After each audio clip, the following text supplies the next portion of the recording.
Happy school ஸ்நாக்ஸ்லேருந்து idli பொடி பார்க்க போகிறோம். வாங்க எப்படி செய்யறதுன்னு பார்த்துடலாம். ஃபஸ்ட்டு ஒரு பேனை ஹீட் பண்ணிவிட்டு அதில் 100 கிராம் கருப்பு உளுந்து சேர்த்து நம்ம இதில் ட்ரை ரோஸ்ட் பண்ண போகிறோம். அடுத்து 50 கிராம் கடலைப்பருப்பு. ஸோ இதையுமே ஸ்லோ ஃப்ளேமில் வச்சுட்டு ட்ரை ரோஸ்ட் பண்ணிட்டோம். அடுத்து 20 கிராம் எள்ளு.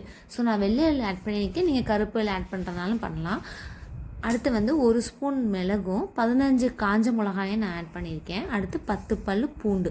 ஸோ இது எல்லாமே ட்ரை ரோஸ்ட் பண்ணிவிட்டு ஒரு கையளவு நல்லா கை ஃபுல்லாக அப்படியே இருக்கிற மாதிரி கருவேப்பிலையும் சேர்த்து நம்ம ட்ரை ரோஸ்ட் பண்ணிக்க போகிறோம். ஸோ கருவேப்பிலை நம்ம வறுத்ததுக்கப்புறம் அப்படி அமுக்கி பார்த்தோம் அப்படின்னா மொறுன்னு சவுண்டு கேட்கணும். ஸோ இப்போ இதை பவுடர் பண்ணிட்டு வந்துடலாம். இந்த ரொம்ப டேஸ்டியான பவுடர் ரெடி ஆயிடுச்சு. சூடான இட்லி தோசைக்கு இந்த பொடி ரொம்பவே அல்டிமேட்டாக இருக்கும். ஸோ இதை உங்கள் குழந்தைங்களுக்கு செஞ்சு கொடுங்க. செஞ்சு கொடுக்க முடியாதவங்க ஹாப்பி ஸ்கூல் ஸ்நாக்ஸை காண்டாக்ட் பண்ணுங்கள்.